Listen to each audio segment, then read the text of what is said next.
Okay, Erev Tov. Hope everybody's doing well. Hope if I haven't spoken to you, which is probably true in most cases. Hope everybody had a very nice yontif. I don't know how far Pesach is in the rear view mirror, but I guess it's supposed to last until Shavua, the seventh in between. But okay, hope everybody's doing well. Of course, it's a good thing this year is at 8:30 at night, so not so many people from Israel are here because we're like already a week behind. And as I'm sure most people know or aware, this week, of course, in Israel is Kedoshim. So maybe I should talk about that. It's a lot easier than talking about Achrimot. Lots more good stuff. But of course, this is because the last day of Pesach in Chutz La'aretz, of course, was on Shabbos. I mentioned it a couple of weeks ago in my shir for reasons. The reasons are pretty obvious because first of all, the laning that we have was established outside of the land of Israel, right? I've mentioned a number of times, Simchas Torah doesn't make sense in Israel. I mean, I know it's not a nice thing to say, but it just doesn't fit. The moods of Shmini Atzeret and Simchas Torah are two totally different moods. Makes sense. In Chutz La'aretz, you have two separate days. In Israel, the whole thing is it's different. What should I put? For those who've been there, I think I find it very strange. But okay, that's the way I grew up. Israelis don't find it strange.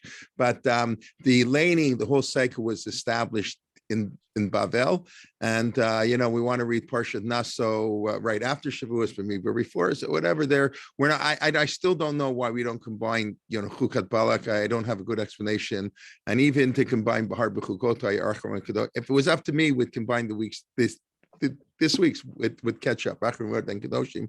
But of course, that's not how a traditional society works. It's not up to me and whatever. And as I mentioned, in the 1200s, this affected maybe 4 people every 10 years. How many people traveled back and forth? Today, I actually read, I may send it out. I wrote an article about this, I see, in 2019 when it last happened.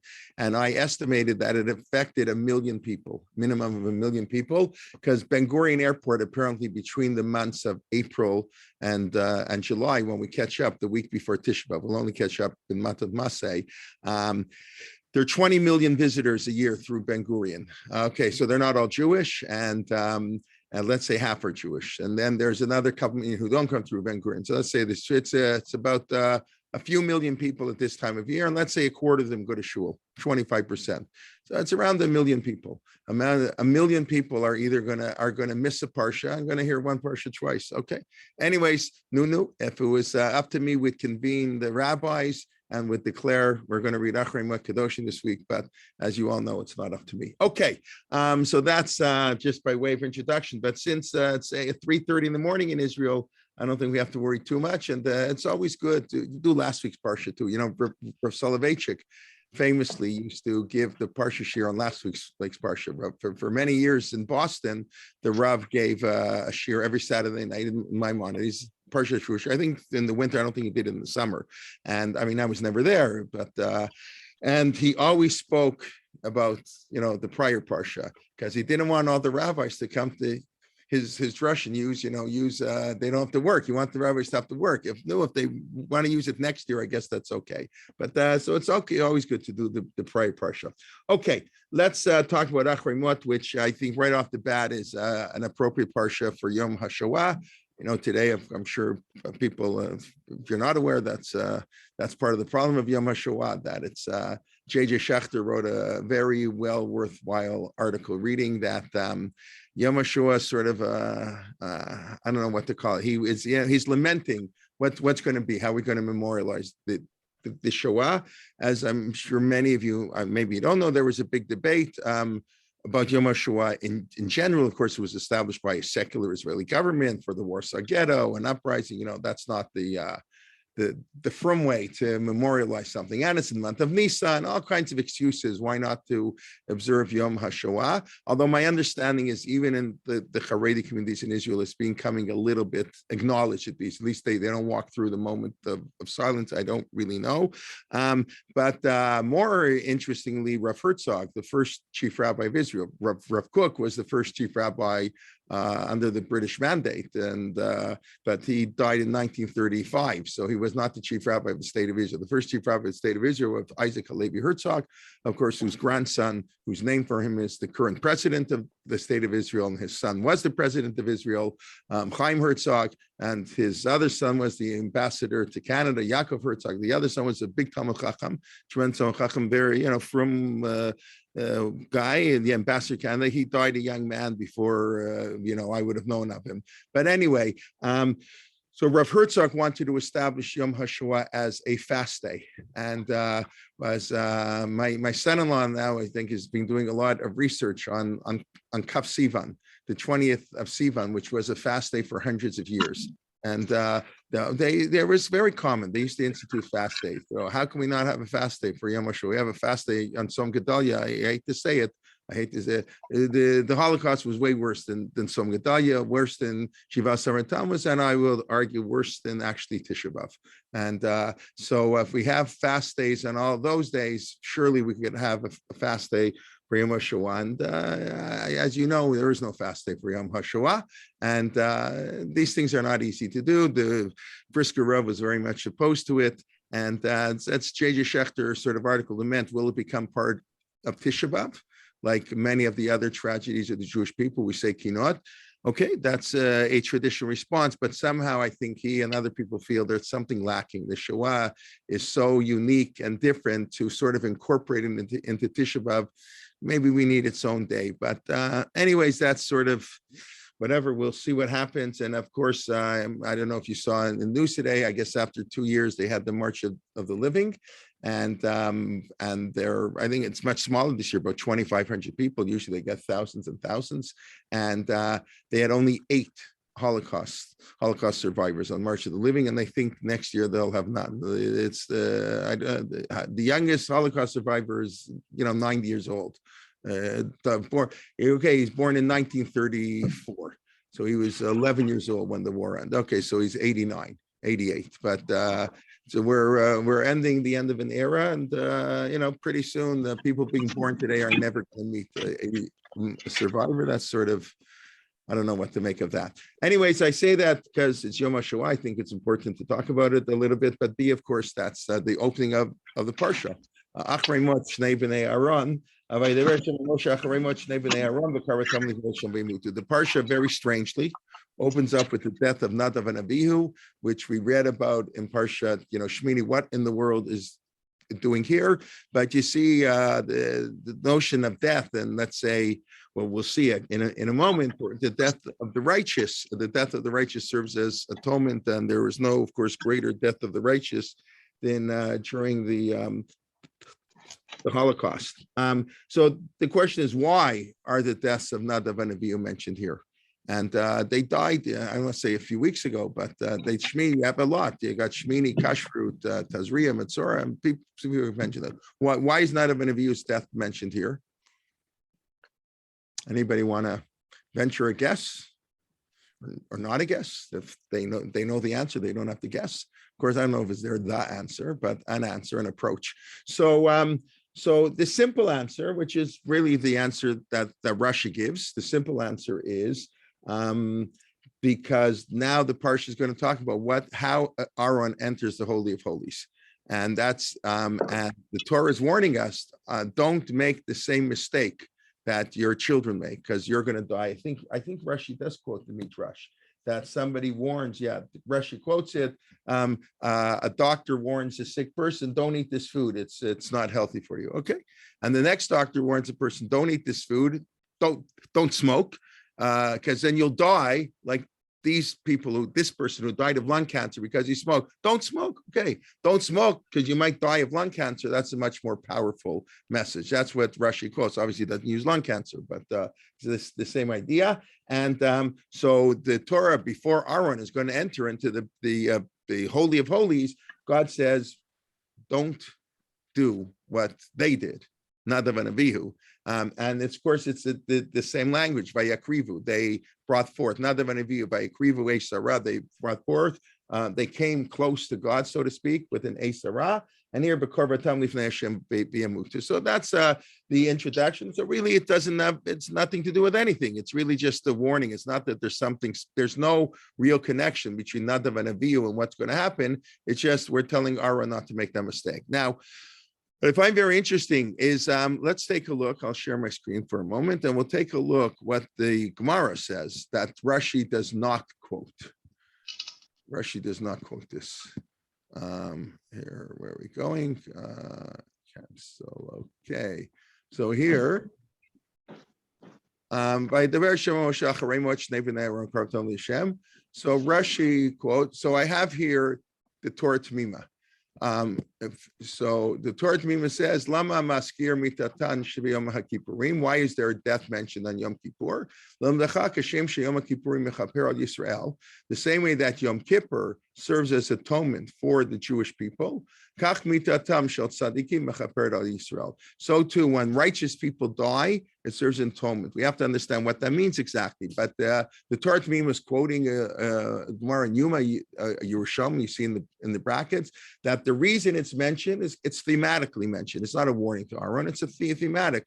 What's Yom Kippur? Aaron's going to go in and do all the atonement of the Jewish people. There are two ways to get the atonement: Yom Kippur or the death of the righteous brings atonement. Now, Rashi, I put here the Chabad website. This is Rashi. I know it's small letters. I could do it the other way. Rashi doesn't quote this at all. Rashi doesn't. Rashi doesn't quote most things. I mean, he quotes 1/10 of 1% of rabbinic commentary. Right? He only quotes. It's a whole.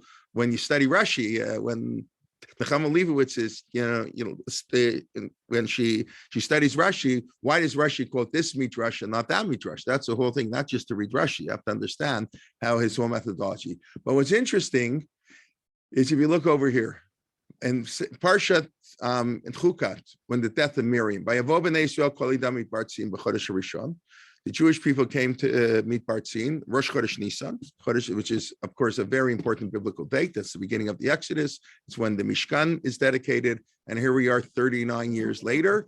And it's a new generation. The Jewish people arrive in the desert, Vatamat Sham Miriam. And Miriam died. And she was buried there. So Rashi wants to know, Lama nismecha parshat Miriam, the parshat paraduma. The Torah just talked about the paraduma, the red heifer. Lomar lecha, to tell you, mav korbanot mechaprim. Want to mute yourself if you don't mind? To teach us the same way sacrifices atone, right? Paraduma is a sacrifice. So too the death of the righteous atone. So, of course, to me, the question is, why does Rashi quote that teaching only by Miriam and not by Nadav and Abihu? The Gemara quotes it on both. The Gemara quotes that the death of the righteous serves as an atonement, both by the death of Nadav and Abihu and by the death of Miriam. Rashi, in his commentary on Chumash, only quotes it by the death of Miriam. So I don't. So I have a theory. If anybody else has a theory, I'd like to hear. Well, you could suppose that Rashi doesn't subscribe to the idea that Nadav and Avihu are such great tzaddikim. Excellent. That's exactly what I think. Right. That appears to be the point, that Rashi doesn't. I mean, it's not it's funny. I have the Art Scroll Chumash in front of me. So of course, Art Scroll here quotes it. Why is the death of the righteous Nadav and Avihu mentioned in conjunction with the chapter of Yom Kippur service? Because just as Yom Kippur brings atonement, so the death of the righteous brings atonement. They quote the same Gemara the Torah Tamima quotes it, and which I okay, that's fine.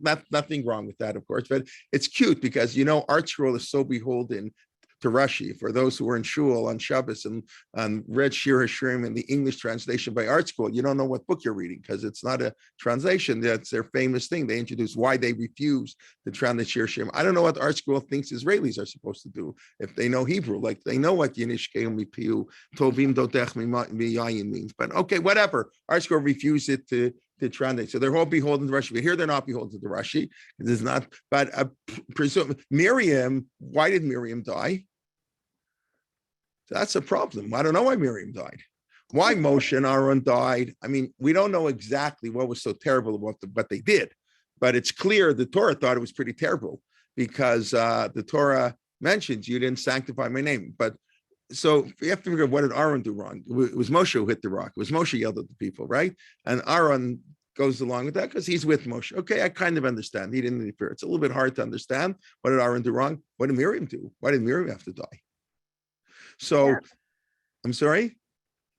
They all had to. They're the Right. old guard. They have to. They're They done. had to die, of course. Didn't see others call them. None of them died because of hitting the rock. That's not why they died.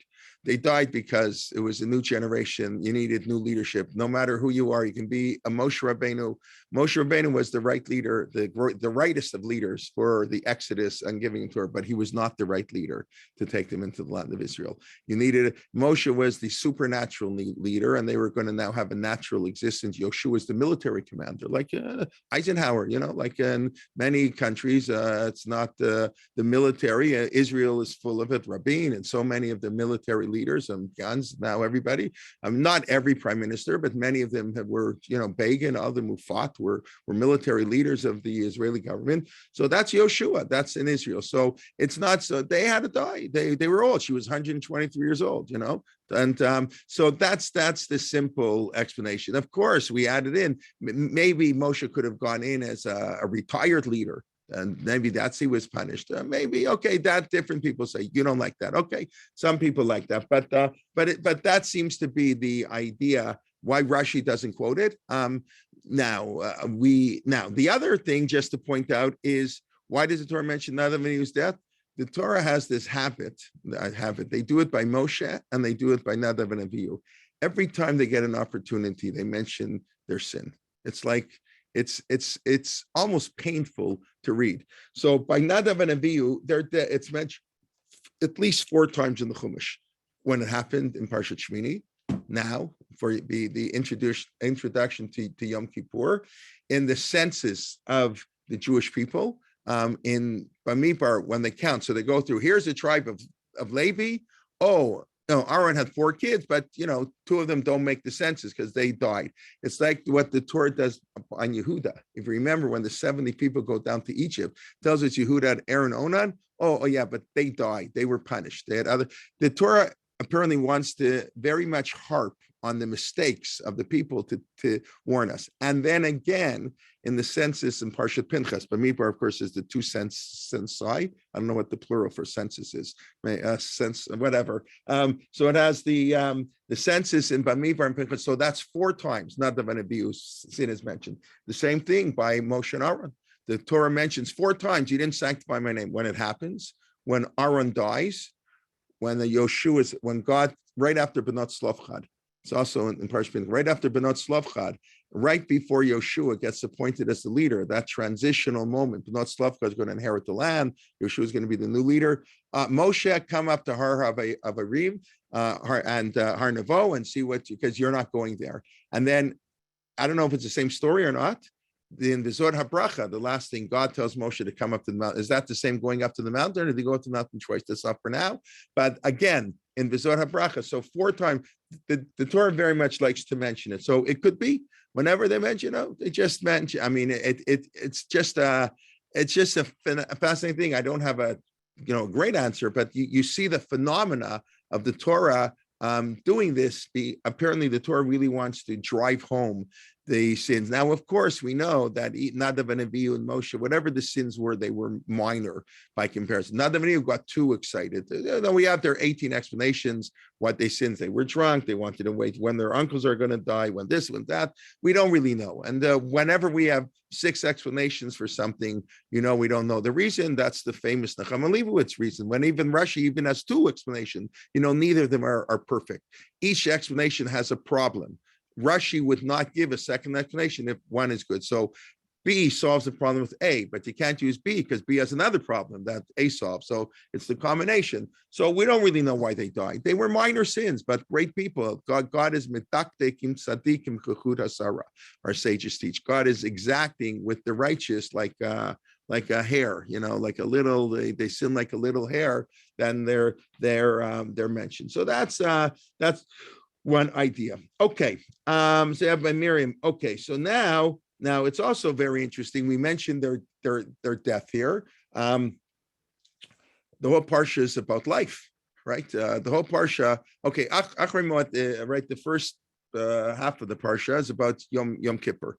Although if you may or may not have noticed that it really only meant Yom Kippur at the end, right? If those who have really good memories will remember that last year Rabbi Nadi Helfgott gave the shir on Achrei Moed, and he spoke about Bezot Yavo Aharon El HaKodesh. With this, Aharon should come into the holy, right? This is how you come in, and he brings the korbanot. And many of the commentaries note that Bezot, this is not on Yom Kippur, when Aaron had the right and permission to go to the Holy of Holies whenever he wanted to. Just whenever he wanted to, he had to bring this ritual of sacrifices. He couldn't just walk into the Holy of Holies. By the way, we all have that. The mitzvah of Re'iyah. And we say every morning, right? We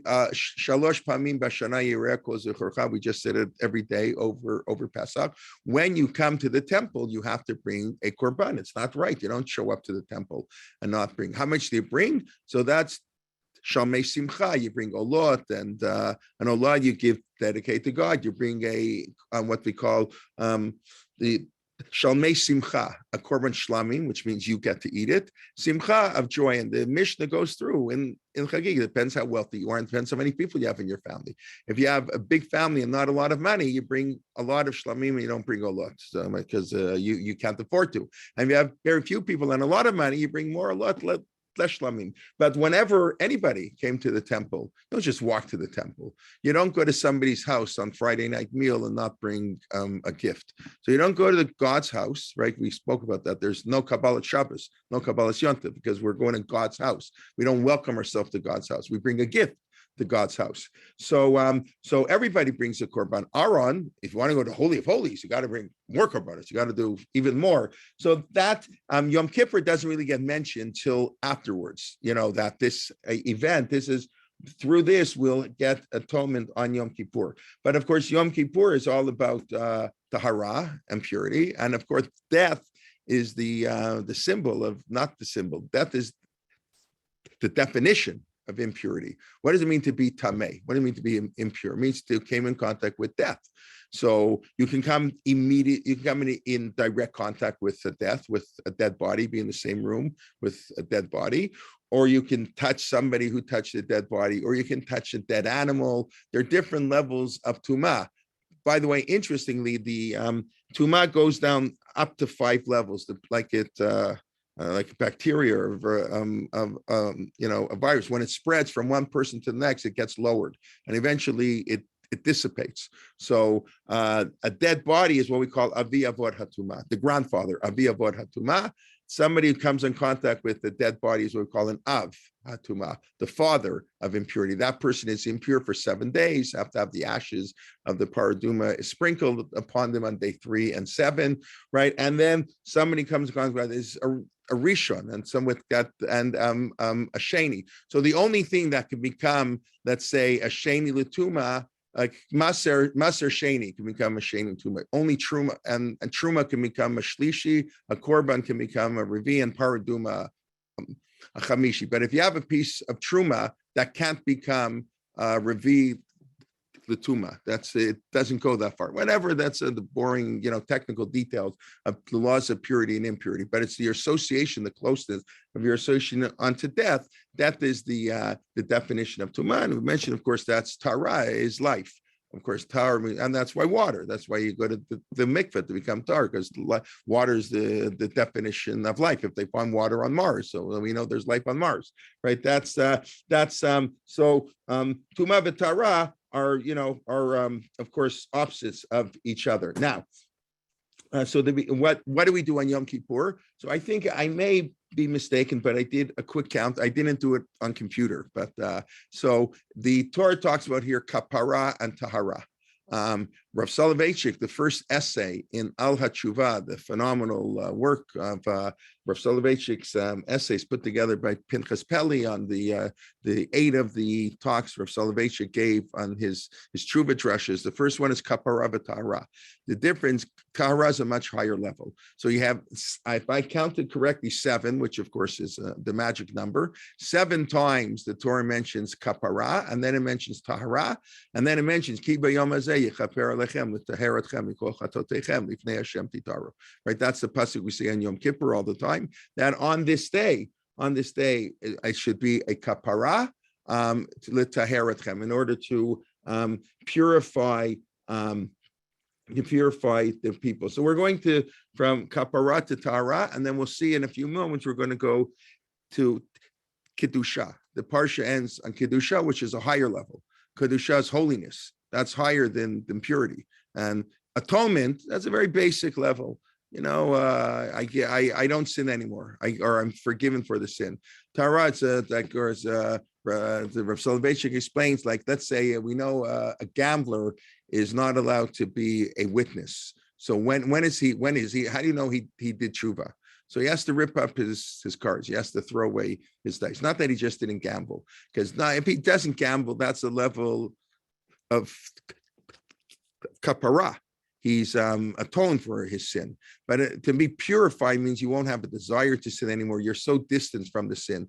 Kedusha, holiness, is much higher. Achrei, of course, is followed. The whole parsha is followed. Parsha Kedoshim, which Rashi says is the most important parsha in the Torah. It's Rov Gufei Torah or Tluyim Ba. The majority of the essence of the Torah is in Parshat Kedoshim, and many years, and whenever it's not a leap year, it is a double parsha. But I don't want to pick up on a point I mentioned in a shir a few weeks ago about. So if you look here, let me just I'll share my screen a moment.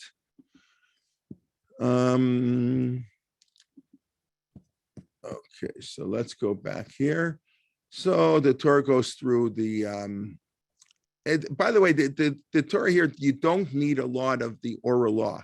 The Torah spells out pretty clearly what the Kohen Gadol did on Yom Kippur. The Sa'ir, the Shnei Sirim, the Goral, he puts it here. Like the Torah is very clear. Many parts of the Torah, without the oral law, you wouldn't have a clue what's going on. That's not the case on Yom Kippur, which is actually quite interesting. But then what does he say?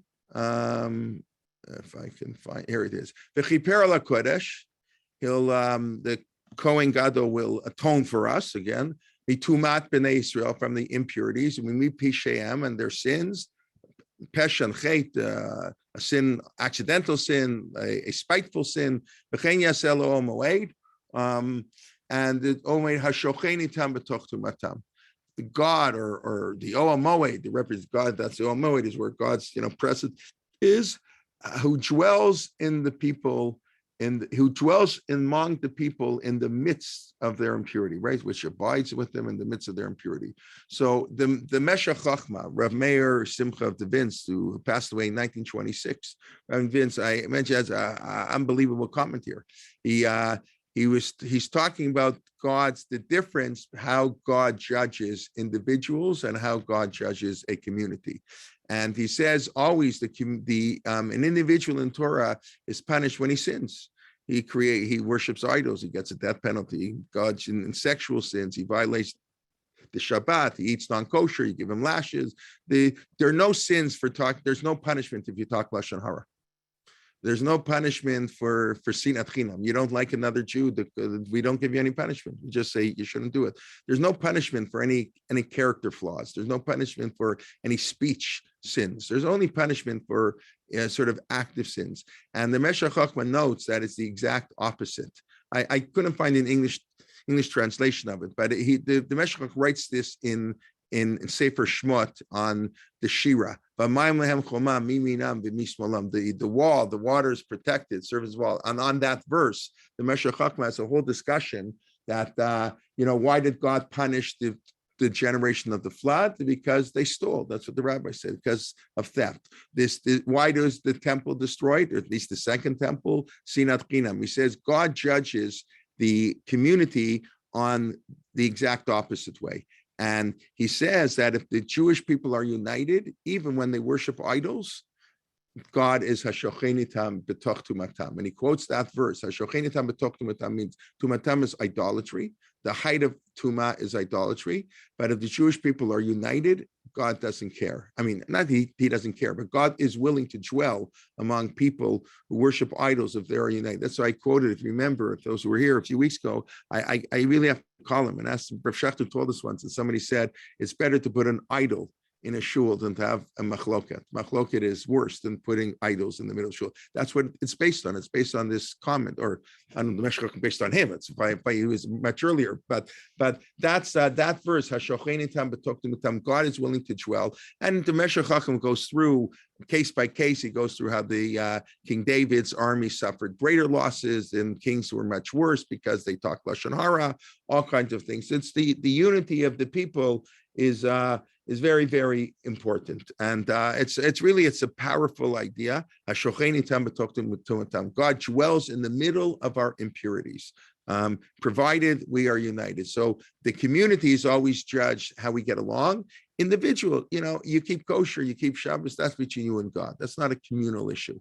How much we're fighting and how we help each other and work with each other, that's what the community cares about. So we distinguish between the individual and the community. Okay, so I want to spend, that's I guess the first half of what we want to talk about. The second half, let's move to the second part of the parsha, which of course is the laning.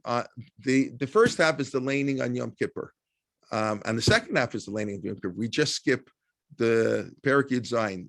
We don't skip the prohibition to eat blood. I mean, we skip on Yom Kippur a little bit of the parsha. Why do? Okay, so I understand why we read the first part of Achrei Mot, because that talks about Yom Kippur. Why do we read the second part of the last part of Achrei Mot that talks about the sexual immorality? Why is that? Why is that read on Yom Kippur? It's the greatest sermon ever made. So I'm sorry? It's the greatest sermon. It's fire and brimstone. Fire and brimstone. Good. Listen, so the beautiful reason, I mentioned this in my class yesterday in chat, that we started a new quadmester.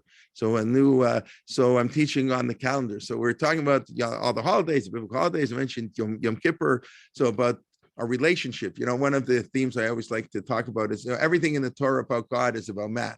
In other words, the opening of the Torah is that man. Why did Torah talk about the story of creation? The Torah does a really lousy job of telling us how creation happened, and all the scientists think it's all wrong, because it is all wrong, because the Torah is not interested in telling us the science of creation. Torah is interested in telling the ethics of creation, the morality of creation. Well, why the world was created, not how the world was created. It's not a science book. So what's the opening message? Our man is created in God's image. We're created with B'Tselem Elohim. So if we're created with B'Tselem Elohim, how you treat other people is how it shows how you believe in God. That's why if you cheat in business, you don't have any. You're an atheist. Now, it's not just that cheating in business is the first question God asked us at 120 years, right? Nasatem tata be'emuna. The word be'emuna is a strange word. Emuna means faith. It should say nasatem tata b'yashrut. Did you do your business dealings straight, honestly? What's be'emunah? Emunah is a term of faith. Did your business show you have faith in God? So A, you don't believe that God controls the world or your money. But B, if you cheat other people, that means you cheat God, because every one of us is a little bit of God. It's a little bit heretical, but that's the opening message of the Torah, that we're all created b'Tselem Elohim. So everything the Torah tells us about God is really a message about man and everything we do. So that's always, so if we have to develop on Yom Kippur our relationship with God, that's what it's all about. That means we have to develop our relationship with man. And we all know that Yom Kippur, God can forgive us. He can't forgive us man to man. We got to go to our friend. But that's why the beautiful minhag that I think, even more important than coordinating the parsha, if I had another thing that I had the power to do in the Jewish community and change, that would be, we would reintroduce Yom Kippur afternoon as done in the time of the Mishnah, where the single young man and young woman would go to the fields and have a singles party. And the girl, I don't make this up. It's what this says in the Mishnah. Lo ayu yamim tovim b'Yisrael ki yom kippurim u'ketuba av shevahem b'not Yisrael yotzim b'mechalot.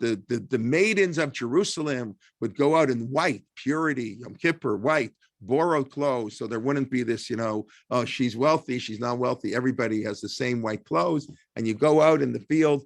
Why we do that on Yom Kippur? That's going on a date on Yom Kippur. Whether you're crazy, that's of course. If I develop my relationship with God, I have to develop a relationship with a spouse. And the Rambam writes, when you get married, that leads to the greater love of God. The spouse, is supposed to help each other, the love of God. So if you can't develop a relationship with man without a relationship with God. So that's why you had the minhag on Yom Kippur afternoon to have a singles weekend, whatever, a singles afternoon. It's very cheap to run. You don't have to serve any food. It's very good. It's like, whatever, going on a date on Shabbos afternoon, it's you have to worry what restaurant you're going to eat at, whatever. It's all nice and simple. And so that's what I think. So some of the commentaries explained, because the boys and girls were going out on dates on Yom Kippur afternoon and going on the fields. So we came back to shul and we read, you can't marry this one, Hilchot Nida, all the laws of sexual ethics. Very beautiful. Yes, there's the standard reason, because this is an area the Gemara says we all sin, along with Lashon Hara and cheating in our business dealings. These are the three areas of greatest sin: our sexuality, gossip, and business ethics. So it's makes for Yom Kippur. And I heard it's too simple. We always look for fancy reasons. The reason is so simple, we don't like it. I heard Rabbi Silber at Drisha say, you know why we read it? Because what do we do every Shabbos afternoon? We continue the Torah reading from where we left off on Shabbos morning.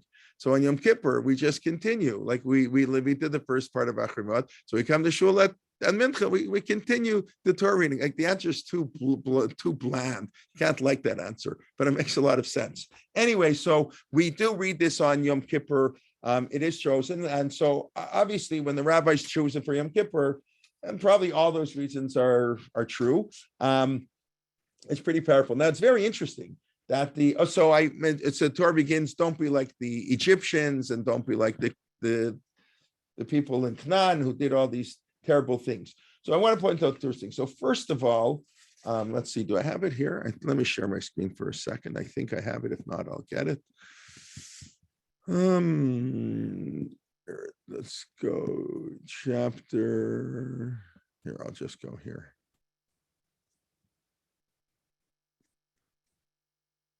(18). Here. Okay, don't follow the ways of the Egyptians. Obviously, this was an area, this in between.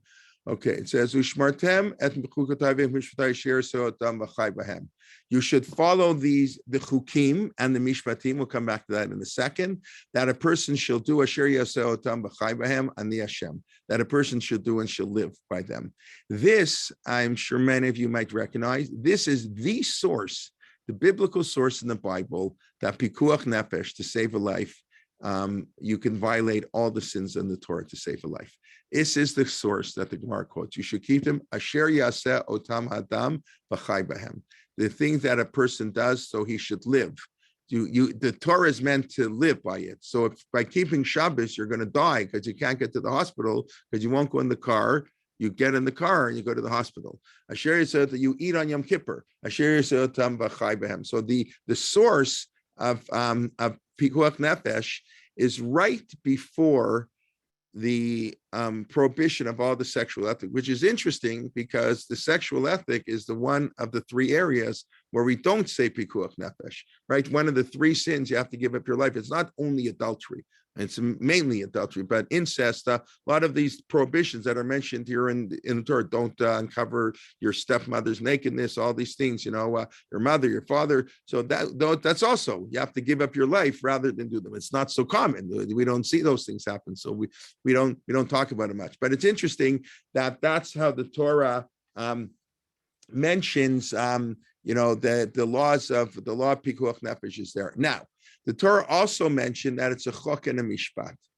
Presumably, listen, you can say it's disconnected from what comes next, but I'm assuming this is the introduction to the sexual ethics. You should keep my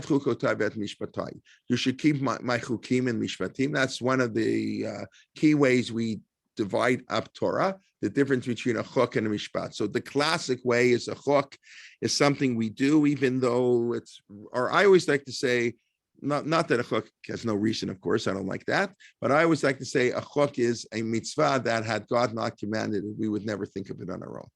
Kashrut, shatnes, those are the classics of chukim part. We never, I can give you 15 reasons why to keep kosher after the Torah tells me to keep kosher, but on my own, there's no reason to keep kosher. You can be the most ethical, moral, wonderful person in the world and eat glut treif. There's no connection, at least on the surface. Now, yes, the chukim also, if you dig deep, that's what we believe. All the chukim also have an ethical message to them. There's ethical messages in kashrut, but no person would come up with these laws on their own. You want to say some of the chukim, their reasons totally escape us. Shatnes, things like that. The three examples that the rabbis always quote that make no sense, that people are going to make fun of you. Jews and non-Jews will make fun of you for keeping these are paraduma, we understand, we just mentioned, shatnes, and kashrut. Even though kashrut is so basic, and so many Jews who don't keep Shabbos, thank God, still keep kosher and everything. Really, that's one of the prime examples of a chok. So the Torah apparently introduces the listing of the sexual activities we're not allowed to engage in. Keep my chukim and mishpatim. So it could be it's talking in general, but are the sexual sins chukim or mishpatim?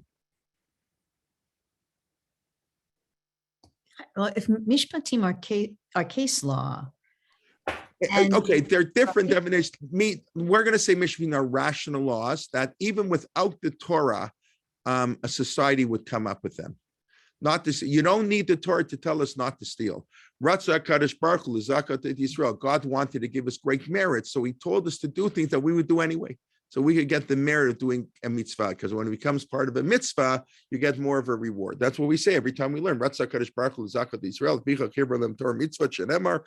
chafetz leman tzidko yagdil Torah v'dir. Rabbinic Kaddish, whatever. Okay, Kaddish Rabbana. Fine. So God wanted to give us merit. So a mishpat is something that's obvious, rational. Now, doesn't mean you always want to do it. People want to, they don't always want to honor their parents or whatever. But mishpatim. So are the prohibitions that follow in the Torah? So let's say, so is it a chok or a mishpat? Okay. So of course, obviously, if I'm asking the question, my answer is it depends. It's both. It depends. So let's take an obvious example. Adultery is a mishpat. We understand that adultery is a moral wrong. I was just going to say, maybe they're all based on morality, and we need to have a morality based on God and not based on human thought. Right. So this is what I said. We go from kapara, that's the lowest level of atonement, to tahara, which is a much higher level, and kiddusha, which is an even higher level. Now, I want to argue that not all, but many of the sexual sins are not moral problems. They're holiness issues. In other words, I guess the best example listen, we live in a society, it's all over the place, it's just the way, the sexual revolution and everything. So two single people who live together, I don't think that's immoral. I think it's unholy. It's not immoral. Two consenting, it may be a bad idea, it may be wrong, it may be silly. You can say 100 things, but I don't think it's immoral. I maybe I'm wrong, but I think the Torah says it's unholy. Now in the Mishnah in Sota, I said that Kiddusha is a higher level than Torah. So the book, the Mesilat Yesharim, Rav Chaim Lutzad, the Ramchav, Rav Moshe Chaim Lutzad, when he wrote this classic work, Mesilat Yesharim, it's based on the last Mishnah in Masechet Sota. Masechet Sota talks about a woman who's unfaithful to her husband, and which is interesting. And the last 3 chapters have nothing to do with the Sota itself. It talks about other things, what you can do in Hebrew, other languages. Actually, interesting. It's very interesting tractate, it also has a lot of the discussion about Exodus, the story of Miriam going to her father to go, you're worse than Paro. That's all in Sota. A lot of this, the Kriyat Yamsuf, is all in Sota. It's a lot of great stuff there, unrelated to this woman, doing what she did or may not. So the Mishnah ends with Rav Pinchas ben Yair's comment, sort of this ladder to get to God from Zrizut, Nikiyut, and so he says Tahara. Maybe lidei prishut. Tahara, from Tahara you go to prishut. Prishut is to separate. Lifrosh, al tifrosh min hatzibur. Uprishut lidei kedusha. And prishut, separation, brings to holiness. How does Rashi, what's Rashi's comment? This right after the sexual ethics, kedoshim to you. What does it mean to be holy? So Rashi saying, well, chapter 19 follows on chapter 18. Chapter 18 talks about the sexual laws. Holiness means tia prushim min ha'arayot. To separate lifrosh, he uses. I think it's not a coincidence. He uses that word lifrosh, the prushimina arayot. But that's holiness. That's not. It's not immoral. I don't believe if two consenting adults engage in relations. If there's adultery, that's immoral. Now, so and then here's my crazy idea, and it's always a dangerous topic, but it's by far our most downloaded YouTube video. It also happens because it's on the front page, I think, but this was our LGBT panel. We did a number of years ago. We actually did two of them, but the first one I think was more popular, where actually somebody who's gay, who davened in our shul, and he approached me and he asked me if I would run a conference on, gay and orthodoxy, LGBT and orthodoxy, and he'll fund it, he'll pay for it. And then he asked me to, whatever, I don't have to go through the whole story. I just, I find it really, anyway, so we did this panel. It was very hard to find. No shul in Toronto would agree to host it. I don't want to start getting it. It's not. I only want to mention things because just the concept. And I'm not blaming anybody. Two rabbis, the two leading modern Orthodox rabbis, the two biggest modern Orthodox rabbis, the rabbis came to speak at it because we asked them. We felt it's important that we have this discussion in public, and I specifically called up the two rabbis, and both of them said they would be happy to host it in their shuls, but they're not willing to have a fight with their boards. It's not worth it. You have to pick your price, and I totally don't blame them. It just wasn't worth it. So we couldn't do it in a shul. It doesn't really matter, but it's our most popular event. And we had Chaim Rappaport, who's the expert who's written, homosexuality in Orthodox Jew. He's a Lubavitcher, big Talmud Chacham in England. He was worked at, I don't think it was Hillel, but he worked on campus at Oxford, I think. And he came in contact with, he's like a long beard, big Talmud Chacham, Shas, but he became very involved in this issue. And he's very traditional in his approach. But he has a certain, obviously, openness to it. He's not say we throw out the Torah or whatever. And he spoke. And on the other end, Steve Greenberg was there. And I thought this person asked me if I would meet with him, with Steve Greenberg. I'm sure many of you know who he is, sort of quote unquote the first openly Orthodox gay rabbi. And he told me, it's okay if you don't invite him to speak on the panel. I understand if it's too politically inappropriate. And I actually met with him. He was coming to Toronto. And I must say, I don't want to get into the whole thing, but since it's in the Parsha, I was very impressed with the meeting. I thought, I don't know what people write about it, but I was very impressed. He came, my wife always called him, he came with a Sphira beard. It was in the middle of Sphira, and he had a beard. It's just, by the way, this over Yontif, I was away over Yontif, and whatever, a gay couple, whatever, came, a young couple, friends of my whatever, and the person asked, he's living with his husband, whatever you call it, and he asked, what bracha is it? Is this a mezonot or a shahakol? And I think that's a beautiful thing. I don't think we have to throw them out. We don't throw out other people from the community, but many people do. Anyways, it's not, but there's a lot more to say. I'll leave it at that. You can watch the YouTube video. Like I say, it's the most popular by far. Of thousands of people have downloaded. Not so many thousands, but not like but many, over 10,000 people. And so I thought that that homosexuality is both a chok and a mishpat. It just depends if you are naturally heterosexual or homosexual. That a person who is, in other words, we now know. I think I'm confident to say that.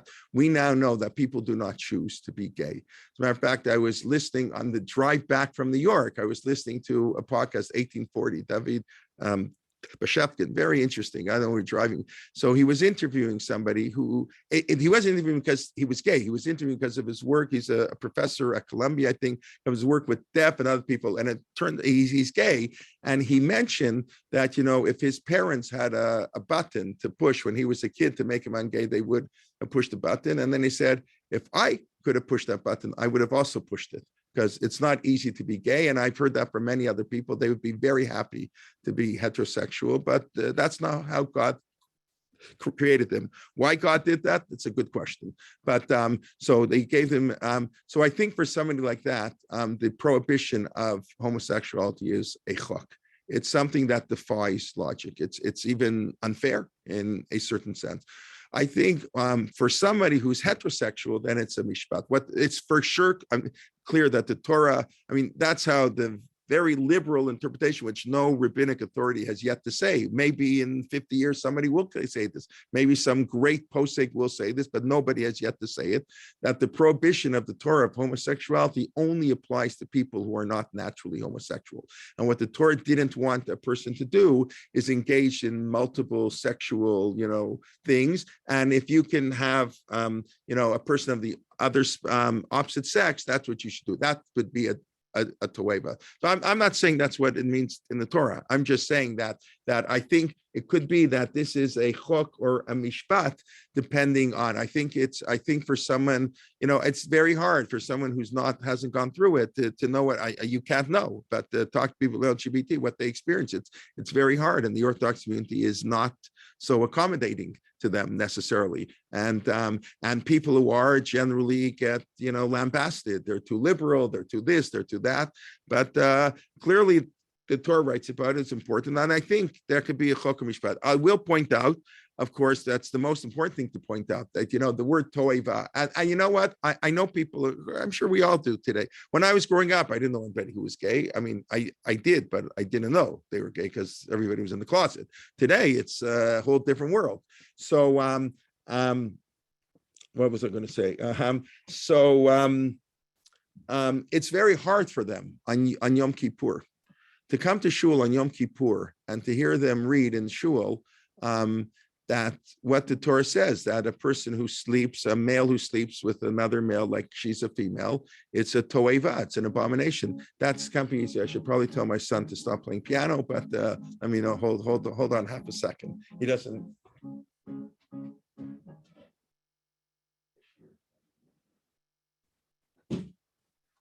He apologizes. Okay. Anyway, so that can be painful. I think we have to be sensitive to the pain of someone who's LGBT and comes to Yom Kippur and he hears the Torah reading. It doesn't mean we can permit it. Again, it's not what the whole purpose of the share, but okay, I'm mentioning it. But it is important to mention that the word toeva appears many other times in the Torah too. And talking about, I said the Torah doesn't want someone who is not homosexual to engage as, fun. I want to try all experiences. The Torah doesn't want that. One of the other times toeva is mentioned is by the mitzvah to get married. The Torah doesn't really talk about a mitzvah to get married. And it doesn't even talk about a mitzvah to get divorced, right? The Torah talks about, here, I don't know if I have it up, but I'll show you. I just think it's important to see. Let's go here. Where are we up to? Dvarim? No. So let's go there and let me go here. Let me just Dvarim 25. We'll go Chabad. Okay, fine. We'll use Chabad. They popped up first. It's 24, previous one. See here you have to push. This is the story of marriage in the Torah. When a man takes a woman and engages in relations with her, that's the only thing the Torah mentions how to get married. How to do it by money is like Zeir Shabbat. That's we are in our sitter class. And he doesn't like her. Beit Shammai says you can only get divorced for immorality. Beit Hillel disagrees. He doesn't like her because she did something erva, she did something immoral. And Beit Hillel says no, davar, anything she does. It doesn't matter why he doesn't like her. She spoils the soup. V'katav la sefer kritud. He can divorce her, and he gives her. But the Torah is telling a story. It's not telling us a mitzvah. It's not saying there's a mitzvah to get married. The Torah says when a man gets married and he doesn't like her and he divorces her, it's not about marriage or divorce. And he throws her out of the house, or she leaves. He doesn't throw her. And then she marries somebody else. And the second person hates her. Strong language. He doesn't like, second marriage doesn't work out either. So he also gives her a get. He also divorces her. And he sends her out of the house. The first husband, then the first husband can't remarry her. That's the law of the Torah. This whole thing, marriage and divorce, is an introduction to this law. Ki toivahi. This is a toiva. It's a toiva if you do that. Below tachti aretz, and we don't want to have that. So it's fascinating. There is no marriage or divorce in the Torah. It's all about second marriage. You can't remarry a woman after she's divorced. You can divorce your wife and remarry her unless you're a Kohen. I know somebody who's a Kohen, divorced his wife and remarried her. No. So the first two kids are Kohanim. The kids from the second marriage are not Kohanim. I mean, it's crazy, but that's okay. But that's not a toeva. That's just a regular prohibition. But if the woman remarried in the middle, that's makes it terrible. But then the Torah has toeva in kashrut. So if you look right here, just let me do Dvarim 14. I think it's Dvarim 14. Lo tocha kol toiva. Very fascinating. Don't eat. And then the Torah lists off. It doesn't even define what it is, but insects, whatever. But the most important case of toiva, and you'll notice there is a fundamental difference between how the Torah describes this. Isn't it idolatry? That's also one. Yeah, I didn't show that one. Yeah. But the other one is, of course, the business ethics. And Even Shlema, lo yelecha efa gdola. You can't have two weights. Two efa measures, one large and one small. Even Shlema. You have to have full, complete. You have to sell an ounce of meat. It's not 15 ounces and a half ounces. It's 16 ounces. Utzedek yelach efash leima v'tzedek leman yarichun yamin. So you have a long life, honoring your parents, sending away the mother bird, and honesty in business. That's how you get a long life. That's what it says. Alalama ki toavad Hashem alokecha. This is a toeva. Kol oseh avel. So here, I think this was pointed out by Rav Aaron Soloveitchik, but I'm not sure if that's who I heard pointed out. But anyway, here he pointed out, whoever does this is a toeva. The person who has dishonest weights is an abomination. When it talks about homosexuality, that's not what it says. The Torah says the act of homosexuality is an abomination. The person is not an abomination. The person who has dishonest weights is an abomination. I don't know any shuls that throw out people because they have dishonest weights. You know what I'm saying? Or Rav Lichtenstein, I guess I'll limit this. And, I read Rav Aaron Lichtenstein gave his yahrzeit, I think, is on Sunday. Rav Aaron Lichtenstein, I guess it'll be 2014. I think he passed 2015, 14 or 15, whatever, 6-7 years ago. I believe yahrzeit on Beit Iyar. Or so I guess that's on Tuesday, whenever. So Rav Lichtenstein, when they had the Israel Day Parade, they still have that in New York. I guess they didn't have it the last couple of years, but the Israel Day Parade, of course, I've been there. So one year, a bunch of they want to have a gay Jewish group march. So this modern Orthodox groups. We can't participate. How can we participate in the march with gay people? So Rav Aaron Lichtenstein wrote, I don't understand. You participate with people who are Mechal Shabbos. You participate with people who don't keep kosher. You maybe you should, maybe you shouldn't. What's like? What? You're so frum. You can't march with someone who's gay. You can march with the Mechal Shabbos, right? Because the modern Orthodox community, we work together. That's great. Religious.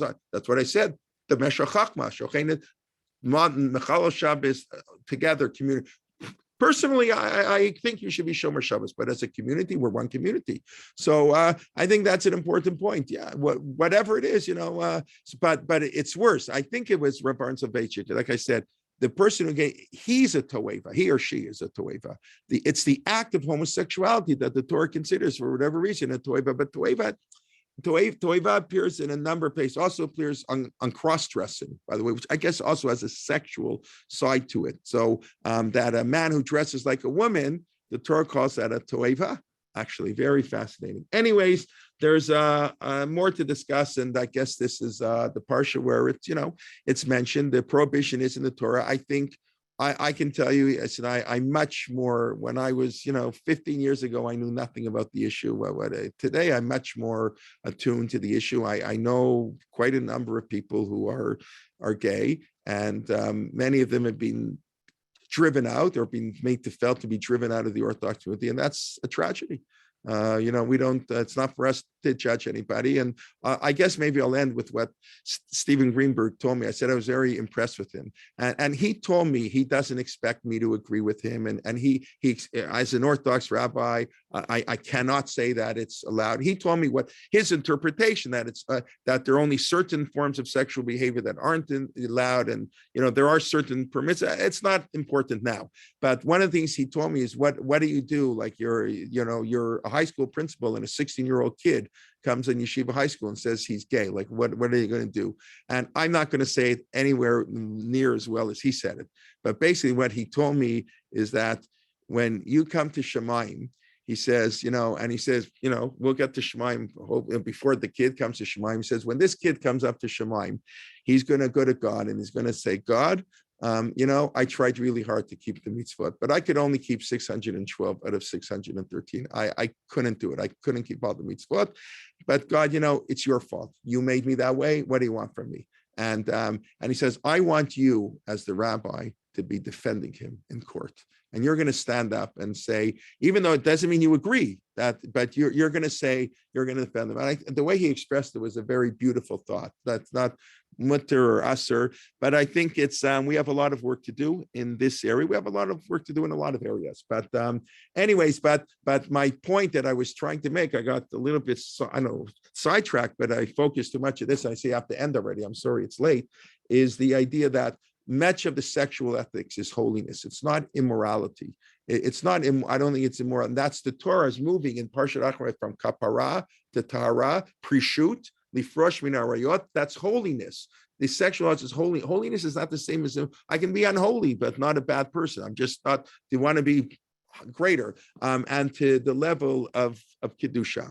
Anyways, let's do a very quick review. It's Parshat Akrimot, because we live in Chutz La'aretz. I assume most people here everybody lives in Chutz La'aretz. We talked a little bit about Yom HaShoah, the death of too many righteous, and the tragedy, and how Yom HaShoah will be memorialized. We don't know, and I do advise you, you can Google J.J. Schachter's article on Yom HaShoah, what will be with it, and Rav Herzog wanted a fast day, and the big fight didn't have a fast day. Acknowledge it. Who knows? And the survivors, they're very few left, and those who are left are quite elderly, and that's also a problem. Some of them are poor and impoverished, and what can we do? I mean, we have to do something. Okay, and then we discuss why Nadav and Avihu is mentioned here, because basically, not to make the mistake their children did. The Torah often mentions the sins of the righteous, or whatever, 4 times, every time, 4 times Nadav and Avihu, 4 times Moshe's sin, Yehuda's children. Torah wants to warn us very much. Rashi does not hear, only by Miriam does Rashi quotes the death of the righteous. I told him we didn't talk about that yet. I said I would. I apologize. I'll have to do that another time. What's the connection between the death of the righteous and atonement? You have to understand what that means. The surface, who cares? Why? Because a righteous person dies, there's atonement. We'll have to leave that for another time.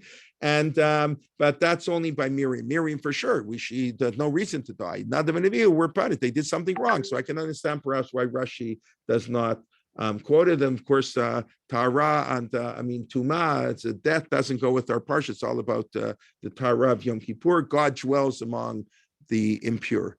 As long as the community gets along, the Meshech Chochmah's beautiful idea that we're judged very differently as individuals and as community. And I saw somebody put in the chat box, wasn't Miriam punished? Yeah, that was by God punished her. That's right. That God and the Lashon Hara, the Torah is obviously different. The Torah is setting up models for us, but a Jewish court doesn't give any punishment for Lashon Hara. That was God's punishment to her.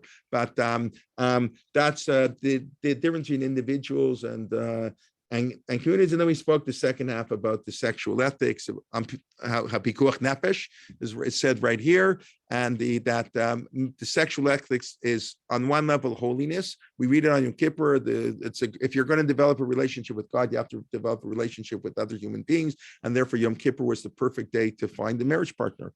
Then you went out in the middle of the afternoon. The single people would go out in the fields and dance together. It's an amazing thing because it's about Yom Kippur. And then we come back to Shul and we read about the arayot, the sexual sins, some of which are clearly immoral and terrible, and you're hurting other people, and some of you're not hurting people, but you're not doing what you should be. You might be hurting yourself, but it's clearly a lack of kedusha. And then we discussed, of course, the very issue. I think it's a big issue of how we deal today with the LGBT community and how the Torah refers to it, and what the meaning might be. And perhaps you can say that for some people it's a chok, for some it's a mishpat. I don't know that it really matters, but I think it's just an interesting idea.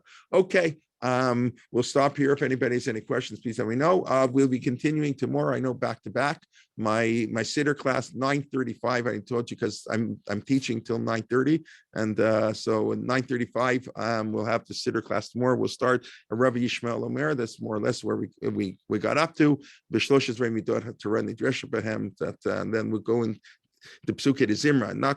I don't imagine tomorrow we will, but in future weeks, so everybody's invited. Sunday morning, Rabbi Liebtag is back with his series on Tehillim and the psalmist and as exegetes. And then on Monday, what do we have on Monday? On Monday, Mark Shapiro is back. We have and then on Tuesday, we have two new series that are starting.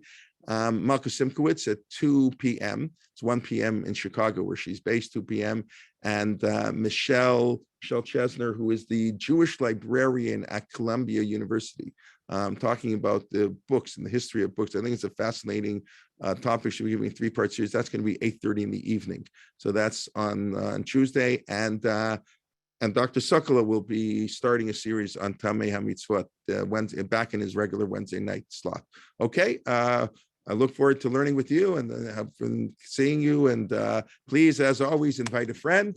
Let me see if there are any questions that I missed. I don't really think so. Okay, wasn't Miriam punished for Lashon Hara? Okay, thank you very much. Wish everybody a Shabbat Shalom, and hope to see you soon. And be well. Laila Tov. Shabbat Shalom. Shabbat Shalom. Thank you. Okay, thank you. And don't forget, Simi Peters is on Monday. Oh, right? yes. I'm sorry. Yes. Of course. Simi Peters on Megillat Ruth. Yeah, I'm sorry. I didn't have it in front of me. And okay, thank you for that. Yeah. It's always it's good. And more ma'at v'aseh harbe. But